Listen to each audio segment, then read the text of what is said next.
Vamos ver um pequeno vídeo agora falando um pouco sobre a segunda lei de Newton.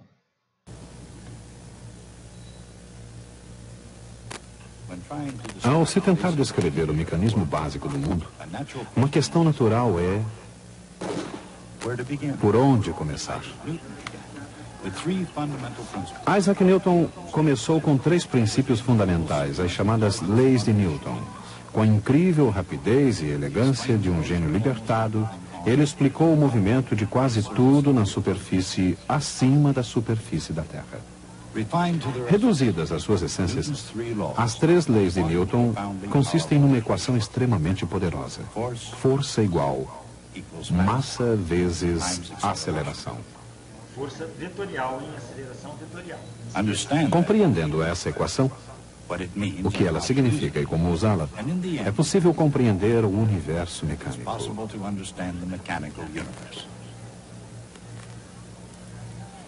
Ao mesmo tempo, compreender essa grande complexidade pode significar compreender o que parece ser puro e simples. Por exemplo, uma análise mais atenta da equação F igual ma revela imediatamente 2 complicações. Primeiro, força igual massa vezes aceleração é uma equação vetorial. Tanto a força quanto a aceleração são vetores. Em outras palavras, têm direções definidas. Em F igual m vezes a, elas devem ter a mesma direção. Uma segunda complicação surge no símbolo A, que representa a aceleração. É bom lembrarmos que a aceleração não é a posição de uma determinada coisa e também não é a velocidade com que alguma coisa muda de posição. A aceleração é a rapidez com que alguma coisa se torna mais rápida. Isso significa, portanto, que a aceleração é uma derivada de uma derivada e que a equação simples de Isaac Newton, F igual ma, é uma equação vetorial, envolvendo uma derivada de uma derivada. Por exemplo, quando um corpo ou uma massa cai, a gravidade exerce uma força, F, uma força para baixo, naturalmente, e o resultado é a aceleração.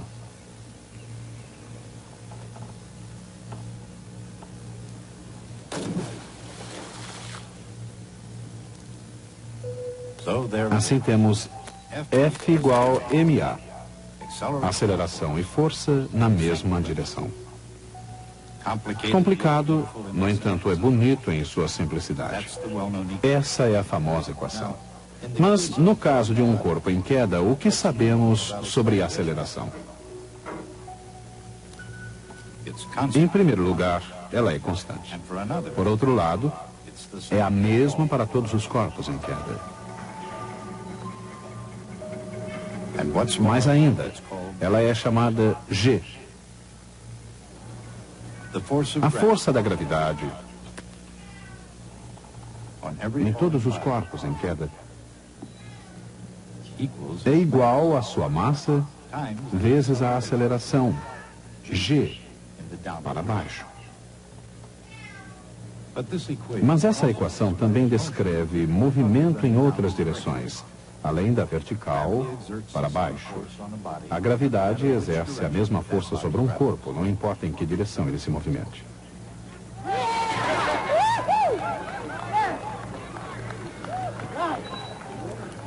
Quando um objeto está em movimento, desprezando-se a resistência do ar, a gravidade é a única força que age sobre ele, quer seja solto de uma torre, atirado de uma montanha muito alta ou levantado por um atleta.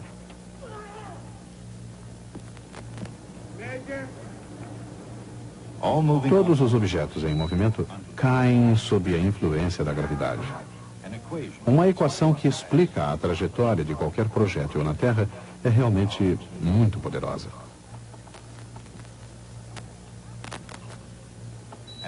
E para que possamos ver como ela realmente funciona, é preciso voltarmos ao início.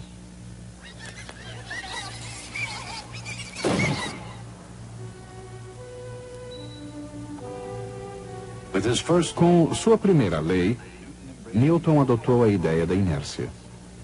Ele escreveu: todo corpo permanece em seu estado de repouso, ou de movimento uniforme numa linha reta, a menos que seja obrigado a alterar esse estado por forças que lhe tenham sido impostas. A inércia foi uma ideia que Newton herdou de Galileu. Foi uma ideia extraordinária, que, ilustrada com imagens modernas, segue mais ou menos essas linhas. Uma vez em movimento, um corpo prossegue naturalmente em uma linha reta, a menos que seja influenciado por alguma força. A segunda lei de Newton indica exatamente de que maneira uma força altera o movimento de um objeto. Como explicou Newton, a alteração no movimento é proporcional à força aplicada. É feita na direção da linha na qual a força é aplicada.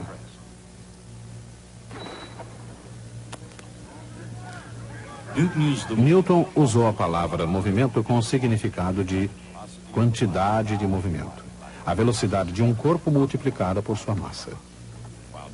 Embora Newton tenha expressado suas ideias através da geometria clássica, utilizando figuras geométricas e relações entre quantidades, ele sabia que suas leis poderiam ser expressas como equações diferenciais. A segunda lei de Newton diz que a força aplicada é igual à razão da variação da quantidade de movimento.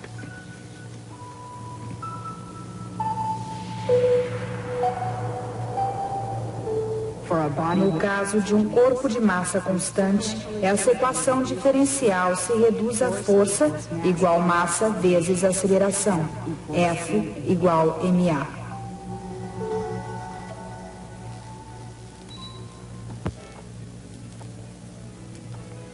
Para cada ação,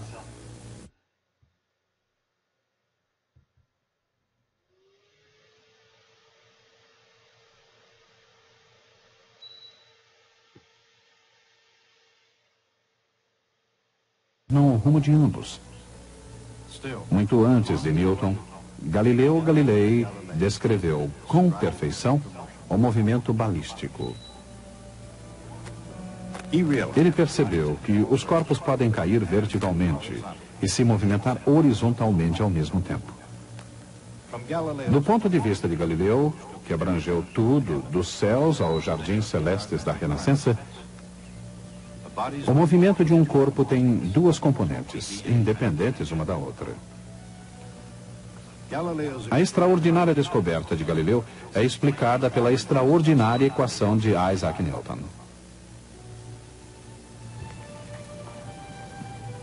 A componente vertical da força vetorial é mg descendente ou menos mg.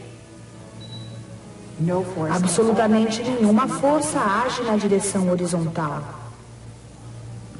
Só a componente vertical da aceleração é menos g. Na direção horizontal, onde não há qualquer força, a aceleração é zero. A aceleração é a rapidez da mudança de velocidade. Como a velocidade horizontal não se altera, ela deve ser constante. A velocidade constante na direção horizontal e a aceleração constante para baixo agem de forma independente e simultânea. Esses são os elementos das trajetórias, segundo Galileu. E também os resultados da equação de Newton. Força igual massa vezes aceleração. F igual ma. Mas para compreender o real significado de F igual ma, é necessário voltar a uma época em que os estudiosos não contavam com a sua ajuda para decifrar os fenômenos do mundo. Na Grécia Antiga, os estudiosos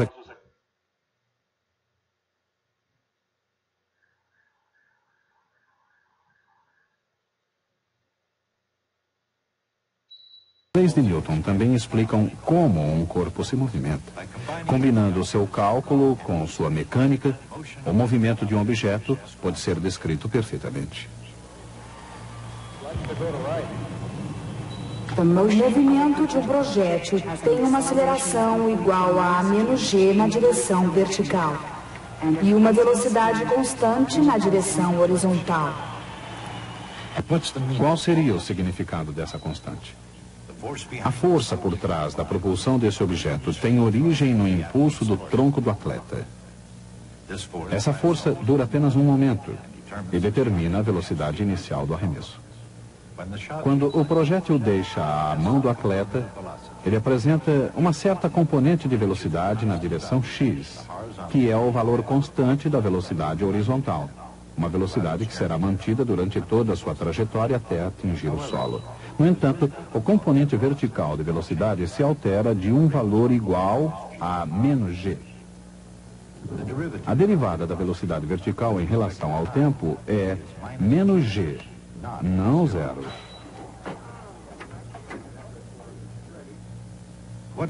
Qual a função que tem como derivada -g? Integrando. Menos gt é uma resposta. Mas menos gt mais qualquer constante também é uma resposta, uma vez que a derivada de uma constante é zero. Integral. Qual o significado dessa constante? Integral indefinida. Vai ser a velocidade inicial no eixo Z. É a velocidade vertical com que o objeto inicia sua trajetória, mesmo que ela tenha início com uma explosão. Suponhamos por um momento que não exista a gravidade. Assim, qualquer projétil seguiria uma trajetória em linha reta, mantendo tanto a velocidade horizontal quanto a vertical com que começou. Mas a gravidade, de fato, modela o movimento de um projétil. A maneira como isso ocorre é demonstrada na lei da queda dos corpos de Galileu. O que realmente acontece é que um projétil cai continuamente além da sua trajetória imaginária em linha reta a uma razão igual a meio g t ao quadrado, exatamente como se caísse de um estado de repouso. Probleminha do macaco mirado. Todas essas brilhantes conclusões de Galileu são as consequências simples e diretas de uma lei concisa de Isaac Newton, resumida na equação F igual ma. Vamos agora falar da terceira lei de Newton. Terceira lei, conhecida como princípio da ação e reação.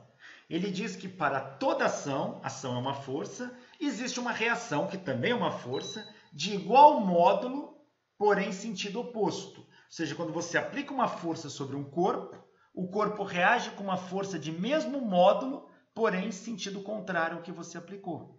Se eu aplico uma força na mesa, a mesa reage com uma força igual e oposta aplicando esta força sobre mim. Então veja, aqui você tem um míssil. Esse míssil, foguete, é o gás queimado sendo expelido pela tubeira aqui. Essa queima ejeta o gás em alta velocidade com grande força para trás. E o gás expelido reage empurrando o foguete para frente. Não é o ar do meio que empurra o foguete, mas o foguete joga o gás para trás e o gás empurra o foguete para frente com a mesma força. Ação e reação.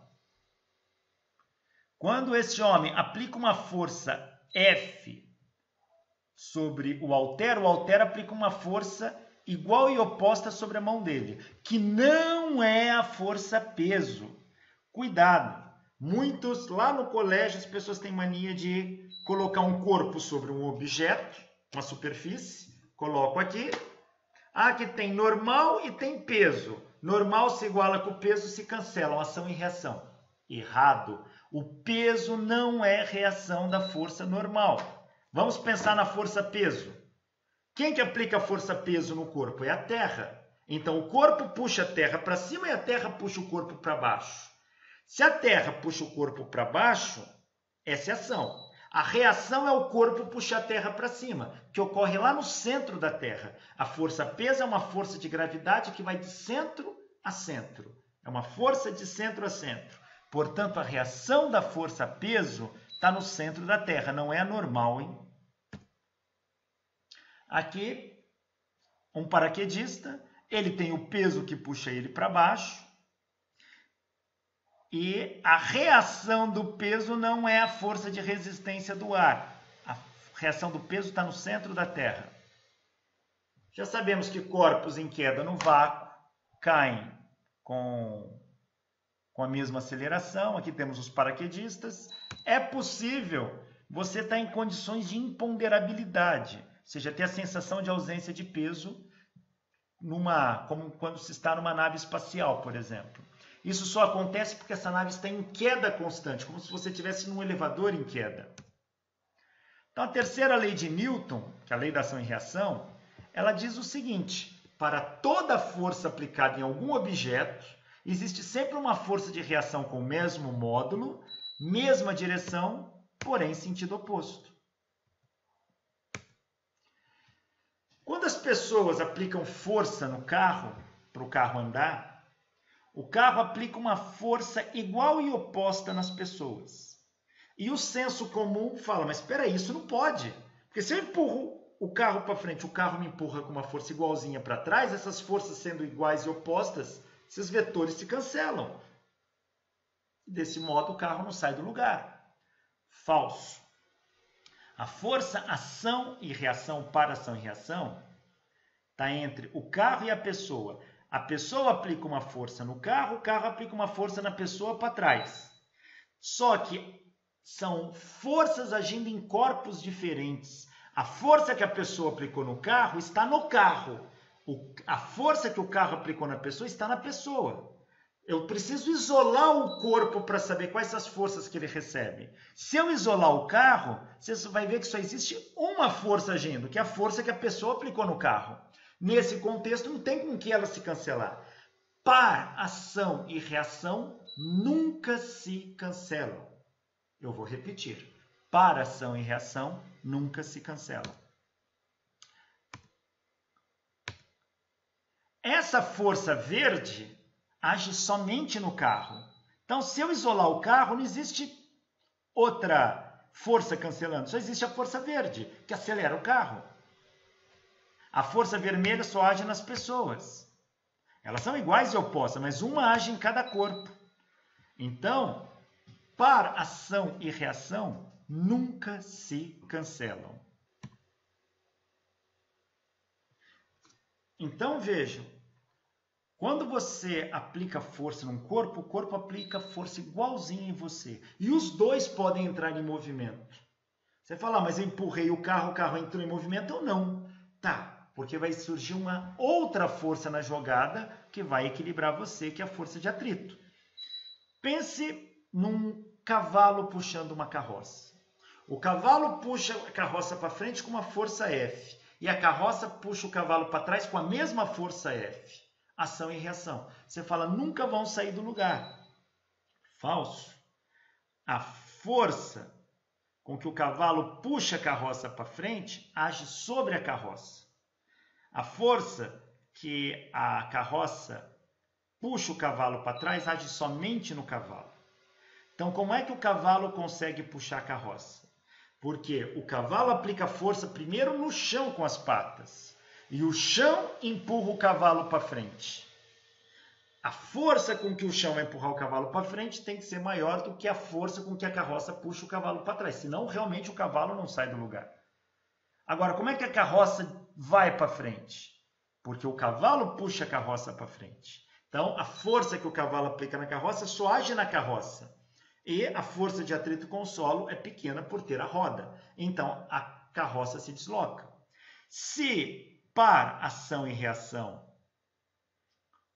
se cancelasse, um cavalo jamais puxaria uma carroça, um carro jamais andaria, você jamais andaria. Portanto, conscientize-se. Par, ação e reação nunca se cancelam. São duas forças agindo em dois corpos diferentes. Para que as forças se cancelem, sem ter duas forças iguais e opostas agindo no mesmo corpo.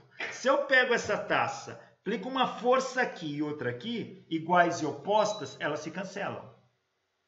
Agora, se eu faço isso, é uma força para cada corpo. Uma força para o meu dedo, outra para a taça. E isso nunca vão se cancelar. Ó. A paração, aqui é paração e reação. Aqui paração e reação. Agora, entre esses dois, não é paração e reação.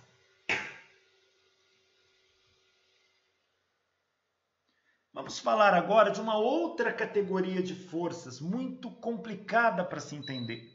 São as chamadas forças de atrito. Forças de atrito. Toda vez que um corpo se desloca sobre uma superfície, ele desliza. Tem aqui uma superfície, esse corpo desliza, ele raspa sobre o outro. Este raspão vamos chamar de atrito.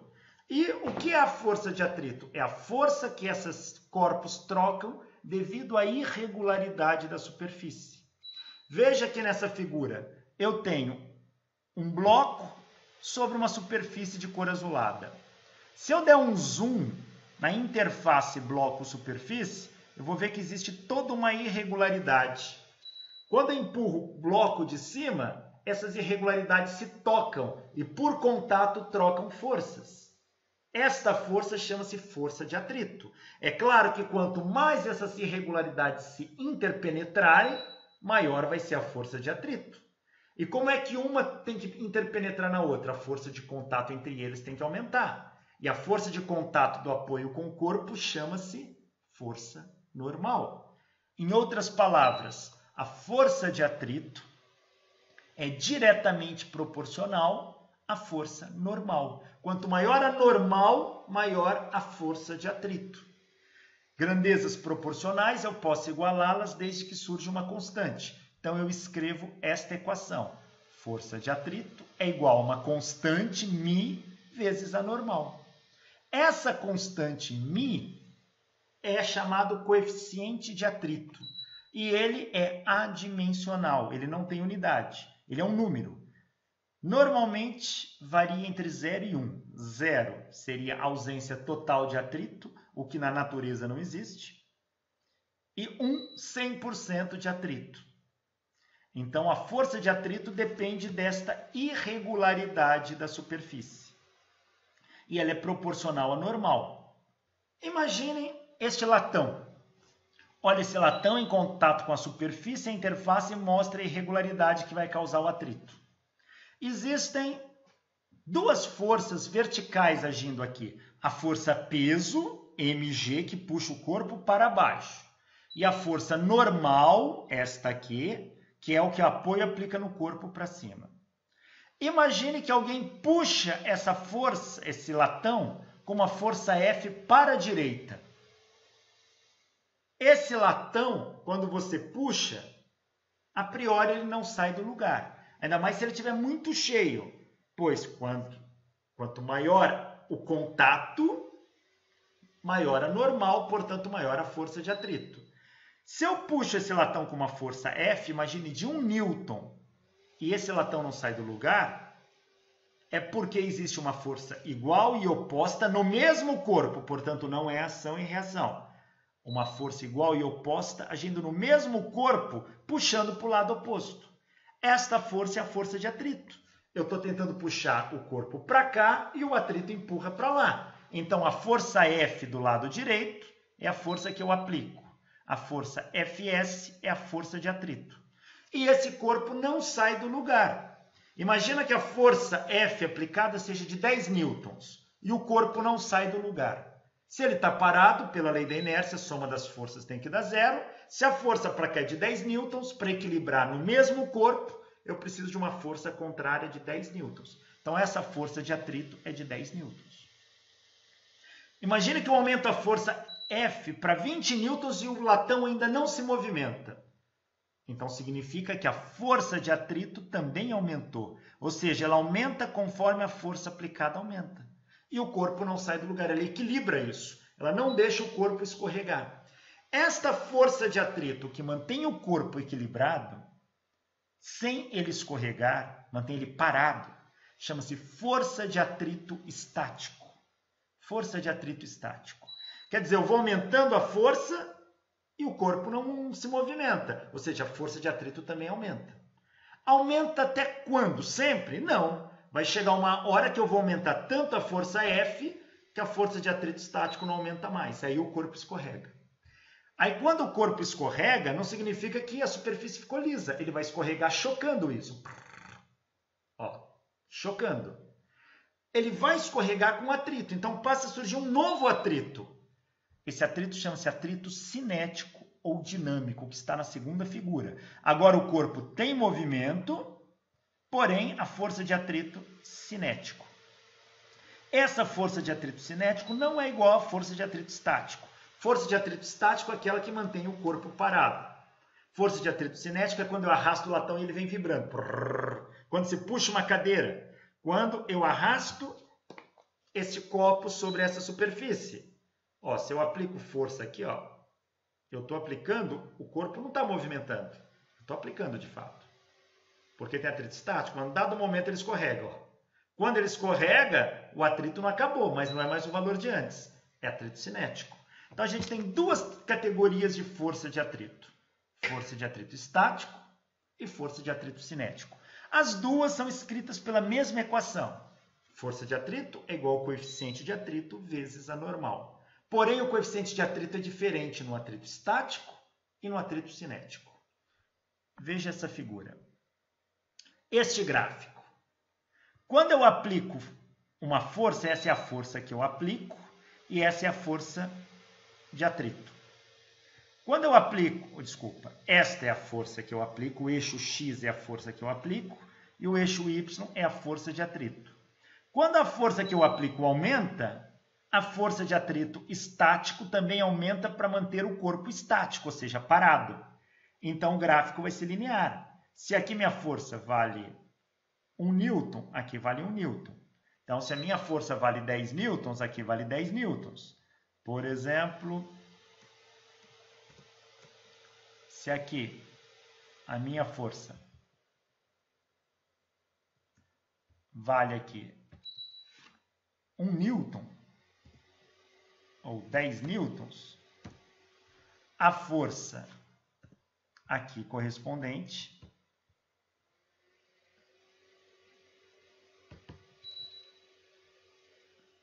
também vai valer 10 newtons. Em outras palavras, para cada ponto dessa reta, o valor de força que eu aplicar vai ser igual ao valor da força de atrito. Ou seja, a força de atrito estático aumenta linearmente com a força aplicada sobre o corpo. E o corpo não sai do lugar, até um limite. Vai chegar um limite onde isso deixa de acontecer. Aí eu vou aumentar a minha força e o corpo escorrega. E ele entra em movimento. Você vai perceber que quando você empurra um corpo, antes dele entrar em movimento, ele dá uma escorregada e desliza. Quando isso acontece, a força de atrito diminui.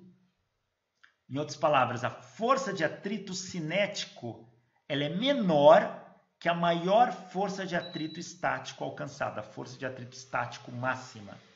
Ou seja, a força de atrito cinético ela é inferior à força de atrito estático máxima. Ou seja, a força de atrito cinético ela é inferior à força de atrito estático num instante imediatamente antes do corpo entrar em movimento. E o gráfico me dá esse comportamento. Aqui é a região cinética e aqui é a região estática.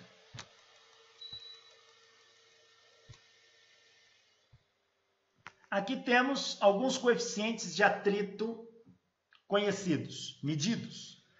Coeficiente de atrito estático e cinético. Aço com aço, coeficiente de atrito estático vale 0,74. O coeficiente de atrito cinético, 0,57. Alumínio com aço, coeficiente de atrito estático, vale 0,61. Coeficiente de atrito cinético, vale 0,47. Borracha com concreto, coeficiente de atrito estático vale 1. Coeficiente de atrito cinético, 0,8. Vidro com vidro, coeficiente de atrito estático vale 0,94 e de atrito cinético 0,4. Repare que o coeficiente de atrito cinético é sempre menor que o estático. E junta sinovial humana, onde a gente tem a sinóvia bolsa, com líquido sinovial nas articulações, como no joelho. Ali o atrito é muito baixo. O coeficiente de atrito estático é 0,01 e o coeficiente de atrito cinético é 0,003. Ainda bem, senão nossas articulações sofreriam um desgaste por atrito enorme.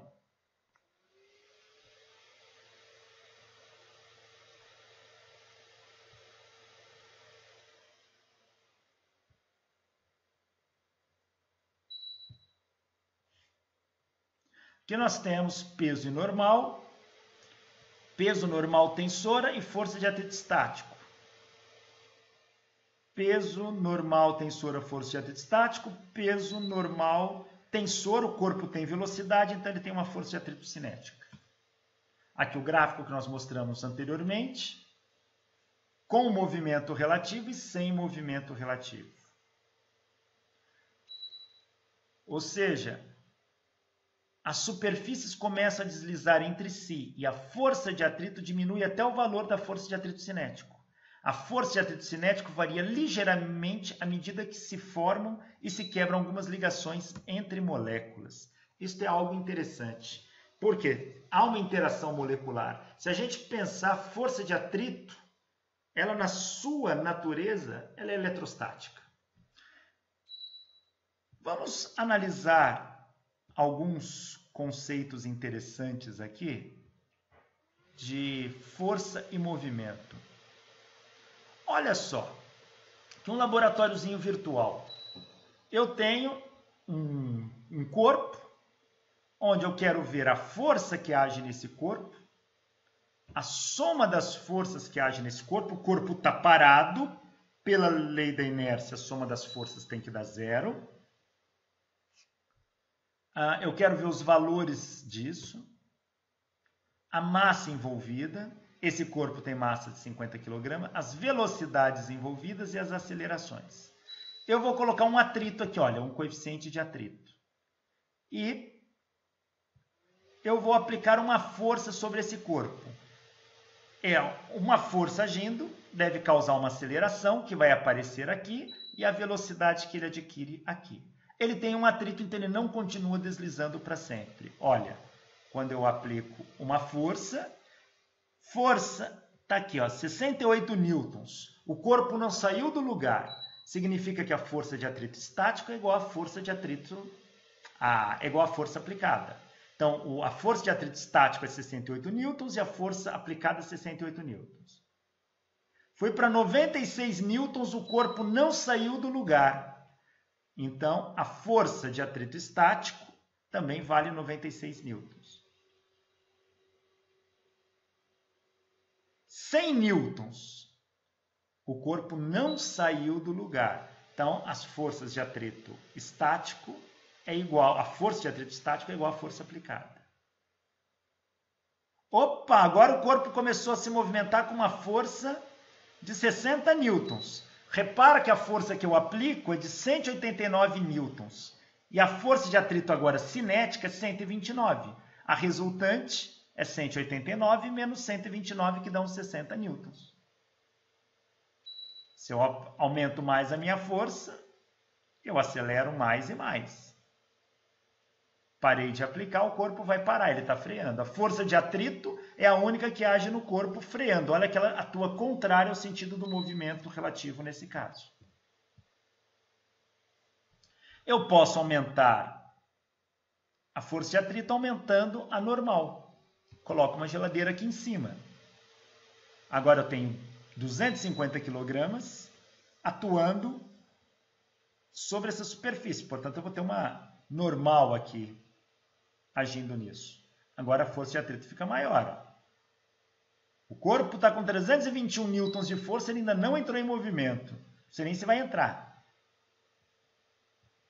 500 newtons, a força de atrito estático equilibrou. Vamos diminuir um pouquinho o atrito, né? Diminuir, vamos ver agora. Nem assim, precisa diminuir mais ainda o atrito. Colocar um atrito pequeno. Ah, agora sim.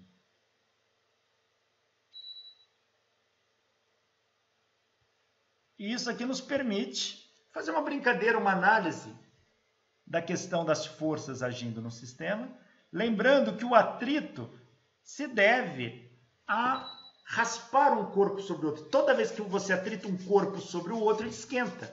Pega a sua mão e esfrega uma na outra. Ela esquenta, isso é atrito. Olha essa figura, um livro de química com de física. Eu vou atritar um livro com outro. O livro de química amarelo representa essa região superior aqui da figura. E o livro de física verde a região inferior. Quando eu atritar, vai agitar as moléculas. E agitação molecular implica aumento de temperatura. E o termômetro vai indicar uma maior temperatura. Olha só.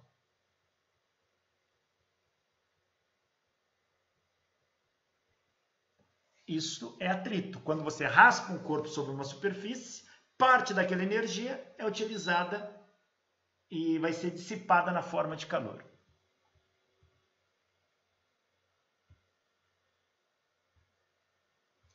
Olha aqui para a lei de Hooke. Veja que nós temos uma mola. Eu posso prender a mola aqui. Posso pedir para colocar força aplicada, a força elástica, a deformação da mola e a posição de equilíbrio e os valores. Olha, eu vou pegar aqui, ó, e vou puxar. O deslocamento está em verde. Aqui 0,433 metros. A força que eu puxei a mola, 87 newtons e seguro. Por ação e reação, a mola puxa com 87 newtons para o lado dela. A reação da força que eu apliquei na mola é a força elástica. Tá aí.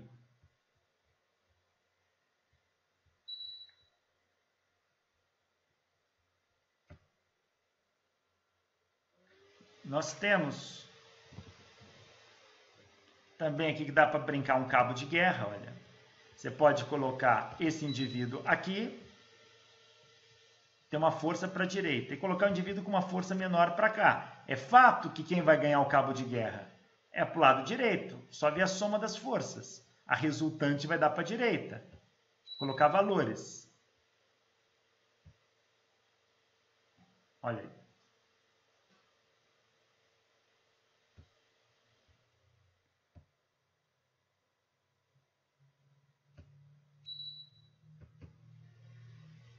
Eu posso também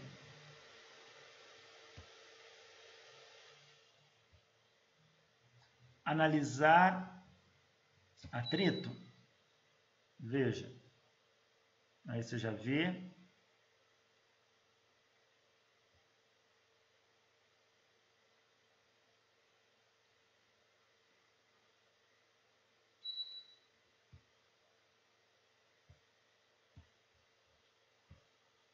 Deixa eu pegar um outro aqui.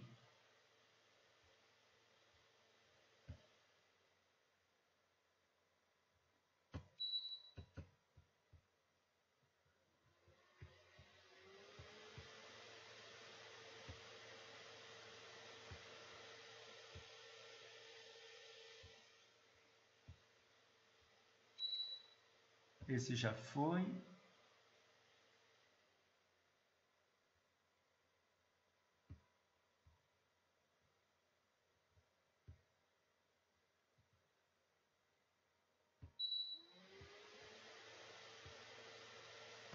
Podemos analisar movimento. Olha aqui. Posso aplicar uma força e você nota a aceleração. O corpo acelera. Força de atrito.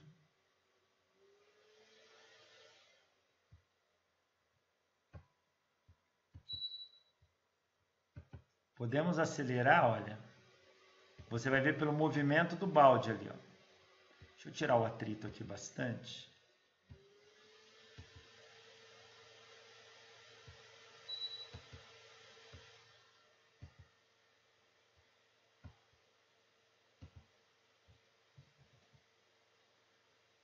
Olha o balde.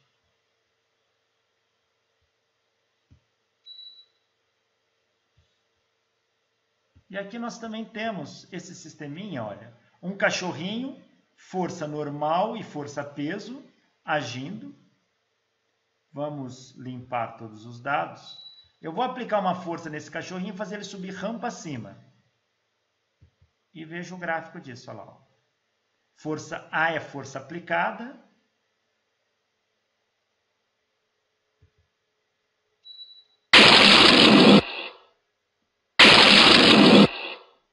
E aqui a gente pode simplesmente analisar as forças que agem no cachorrinho. Olha, o peso puxa diretamente para baixo. A normal perpendicular à superfície. Aqui também, ó, a gente consegue ver isso. Podemos aplicar uma força, ó, com força de atrito. Ó, você consegue ver o diagrama disso. Aqui equilibrou.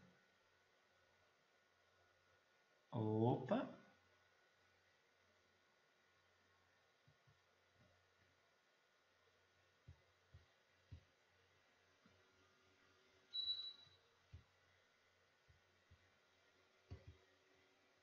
Sempre equilibrando. Você consegue ver para onde o atua. Esmaguei o rapaz aqui. Ó. Força de atrito. Cuidado para não confundir. FA aqui é força aplicada. E FF é força de fricção, força de atrito. Tá?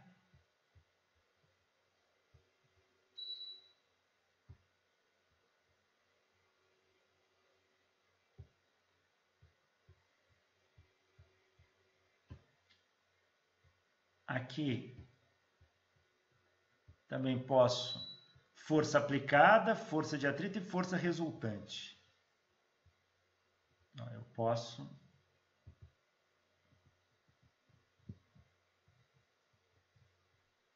resultante, soltei, ele vai parar porque tem atrito. E ali eu vejo o gráfico das três forças, olha.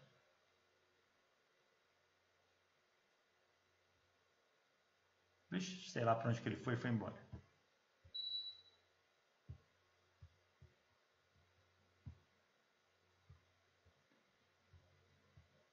Aqui também, ó, força aplicada, força de atrito.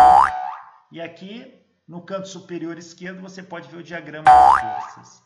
Esse diagrama das forças que agem no corpo chama-se diagrama de corpo livre.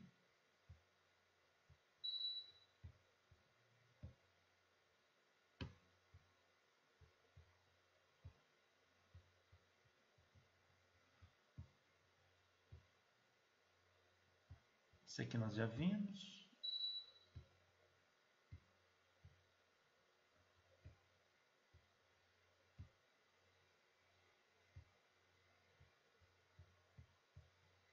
Agora, uma coisa muito interessante para a gente analisar é a gravidade. A gente trata a gravidade como sendo o peso. Aqui na superfície da Terra, ou na superfície de qualquer planeta, a gravidade é o peso. Peso igual a m vezes g. Mas Newton mostrou uma expressão para a gravidade muito interessante. Ele mostrou que a gravidade é a força na qual matéria atrai matéria, na razão direta do produto das massas e na razão inversa do quadrado da distância. Então, isso que Newton mostrou é muito interessante, porque quanto maior a massa dos corpos, maior a força gravitacional. Então, gravidade não é só o que a Terra aplica num corpo. O corpo também aplica na Terra. Qualquer corpo de massa aplica força sobre qualquer corpo de massa. Isso chama-se gravidade. Por exemplo, esse copo tem massa. Este livro tem massa. Pela natureza da massa, esses dois objetos estão trocando forças agora. Eles estão se atraindo mutuamente. Esta força chama-se força gravitacional ou gravidade. Só que ela é muito pequena. Entre essas forças, a força entre esses dois objetos e entre eles e a Terra ganha esse cabo de guerra. Mas é possível medir a atração entre os dois no laboratório. Então, gravidade não é só Terra atraindo os corpos, matéria atraindo matéria. O copo atrai o livro atrai a parede atrai o sapato atrai o carro atrai o telhado atrai o portão atrai o telefone atrai o cavalo. Todo corpo de massa atrai todo corpo de massa. E uma coisa, a força é mútua e somente atrativa, não existe gravidade repulsiva. Newton mostrou que quanto maior a massa dos corpos, maior a força. Não é a massa de um, ele fica mais forte, ação e reação. Basta aumentar a massa de um que a força entre os dois aumenta. Olha esta figura. Esta figura, eu vou colocar aqui 2 corpos de massa 100 kg cada um.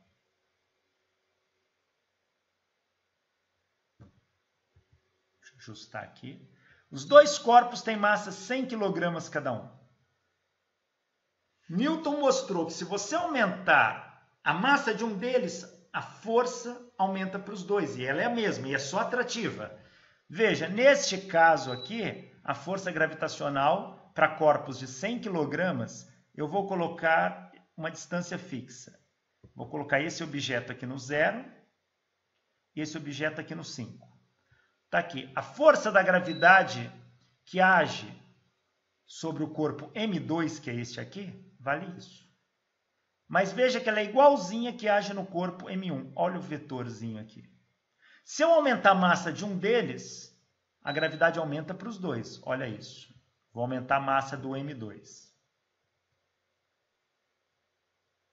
Coloquei 1000 kg, a gravidade aumentou aqui, mas ela é a mesma aqui, ó. Não muda. Ou seja, basta aumentar a massa de um, que a força aumenta para os dois. Se eu aumentar a massa M2, a força aumenta. Se eu aumentar a massa M1, a força aumenta. Se eu aumentar as duas massas, a força aumenta mais ainda.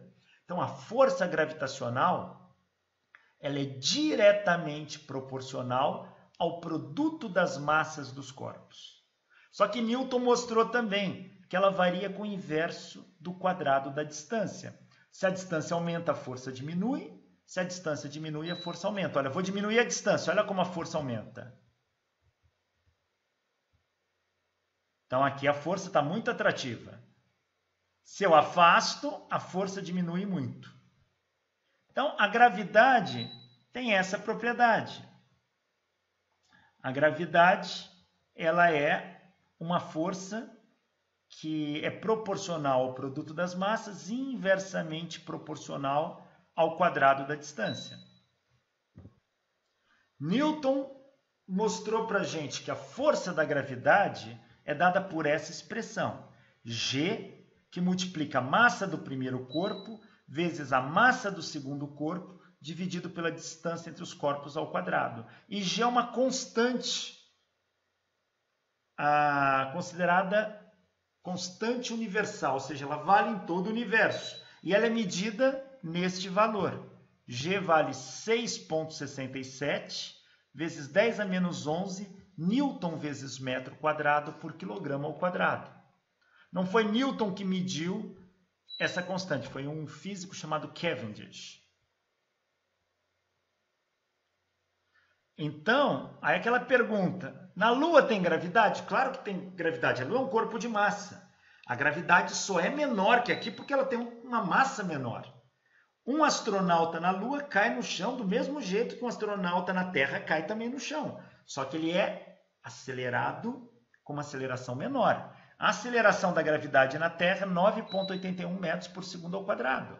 A aceleração da gravidade na Lua é de 1,6 metros por segundo ao quadrado. Ou seja, a gravidade lunar é 6 vezes menor que a terrestre. Mas tem gravidade tanto quanto. Vamos ver aqui um vídeo que fala um pouquinho sobre Newton e a aceleração, a força da gravidade. Vamos obter aquela expressão F igual a G, M1, M2 sobre R ao quadrado. Se você considerar que a aceleração da gravidade é para baixo, o teu eixo coordenado é para cima, então é F igual a menos G, M1, M2 sobre R ao quadrado. Vejam. Lançado dos ombros de Newton, o homem pôde finalmente deixar a Terra, livrando-se dos grilhões da gravidade. A força da gravidade não é uma barreira desprezível. Ela pode ser observada no esforço tremendo exigido para vencê-la. Mas os homens conseguiram ser lançados em direção às misteriosas regiões da Lua. Apenas admitir a importância da gravidade não é o suficiente. É necessário saber como ela realmente age. Newton supunha que duas partículas de matérias se atraem mutuamente. A força dessa atração é proporcional à massa de cada uma dessas partículas. Alfa quer dizer diretamente... A força diminui com o quadrado do inverso da distância entre os dois corpos. Essa lei pode ser representada como uma equação vetorial, com uma constante de proporcionalidade representada por G. G é sempre o mesmo para quaisquer dois corpos do universo.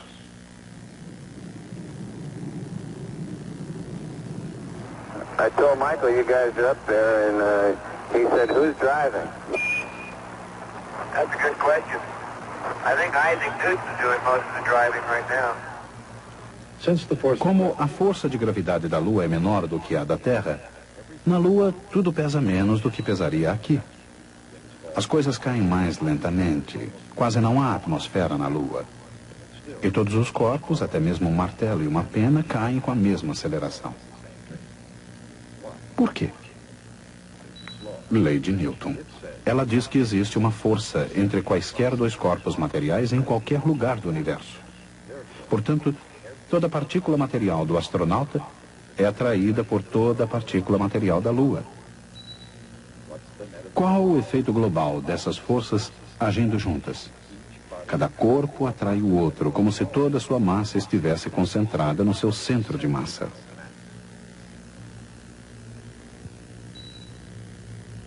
A força que a gravidade da Terra exerce sobre uma maçã, por exemplo, é menos G, vezes a massa da maçã, vezes a massa da Terra, dividida pelo quadrado da distância do centro da maçã ao centro da Terra. Veja a distância de centro a centro. Para todas as finalidades práticas, essa distância é o raio da Terra. Mas força é também massa vezes aceleração. Assim, quando se igualam as equações, a massa da maçã se cancela da equação, deixando uma aceleração que não depende da massa da maçã.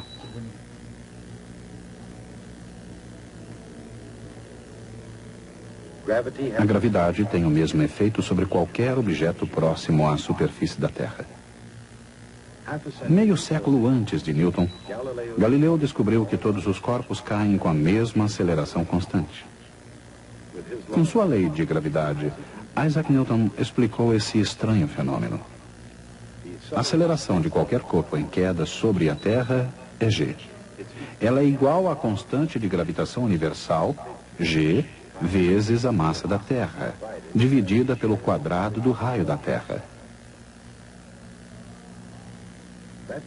Essa combinação produz uma aceleração de 32 pés, pouco mais de 10 metros por segundo.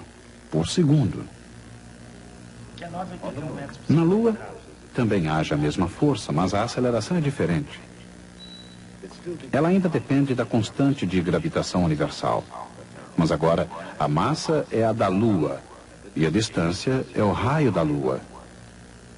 A aceleração de um corpo em queda na Lua equivale a 1/6 da aceleração na Terra. Embora necessariamente interessado na queda dos corpos, Newton tentou explicar algo mais em relação à gravidade. Se a maçã cai na Terra, por que isso não acontece com a Lua? Será que a mesma lei se aplicaria aos dois casos? O argumento de Newton era imaginar alguém que atirasse um projétil horizontalmente de um canhão, por exemplo, de algum lugar bem acima da superfície da Terra. A partir da descoberta de Galileu, Newton já sabia que um corpo que cai de uma altura de 16 pés acima da superfície da Terra chega ao chão em 1 segundo. A distância percorrida por uma bala de canhão depende de sua velocidade. Caso o projétil deixe o canhão a 30 pés por segundo, ela percorrerá 30 pés na horizontal antes de atingir o chão, um segundo mais tarde. Mas Newton percebeu que se o projétil fosse disparado com velocidade suficiente, ele levaria mais de um segundo para chegar ao chão. A superfície da Terra se curva antes que a bala de canhão possa atingi-la. Na realidade, ele imaginou que uma coisa que se movimentasse com essa rapidez nunca chegaria a atingir o chão e ficaria caindo para sempre, já que o solo pareceria fugir dele curvando-se para baixo. Em outras palavras, a bala estaria em órbita. Esse corpo está caindo, mas nunca atinge o sol. Por isso que tudo parece estar flutuando. Eles estão caindo. Zero G, ou ausência de peso, não é na verdade ausência de gravidade. Os astronautas na órbita da Lua estão sustentados pela gravidade, exatamente como a gravidade mantém a Lua em órbita da Terra ou atrai maçãs para o chão. Os objetos flutuando na cabine estão em queda livre, assim como a própria espaçonave. Juntos, eles caem em sua órbita em torno da Lua, assim como a bala de canhão de Newton em sua órbita em torno da Terra.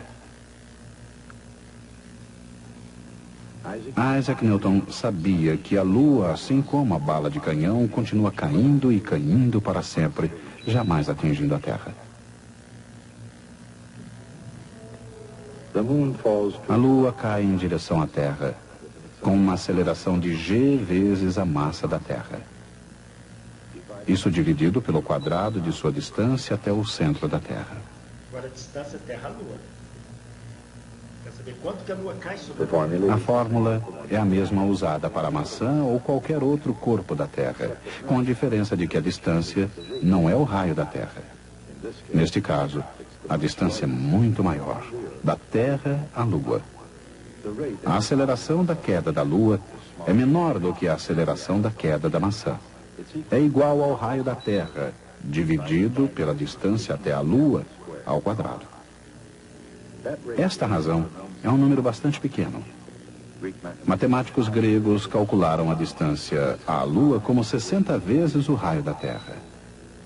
A Lua deveria cair mais lentamente do que a maçã, de um fator 60 ao quadrado, ou seja, 3.600 vezes. Como uma maçã cai 16 pés em um segundo, Newton concluiu que a cada segundo a Lua deveria cair 16 pés dividido por 3.600. Essa distância equivale a 1/20 de polegada. Essa era a previsão feita pela teoria da gravidade de Isaac Newton. O próximo passo crucial era comparar a teoria com a realidade.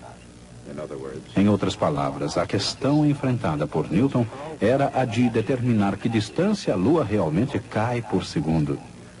Como poderia ele obter a resposta a partir do que já se sabia sobre a órbita da Lua? Ele sabia que a órbita da Lua é quase circular e que ela percorre essa órbita em quase um mês. Segundo a lei da inércia, a Lua não quer percorrer uma circunferência. Ela quer se movimentar em linha reta, tangente à circunferência. Em um segundo, ela percorreria 40.281 polegadas ao longo dessa linha.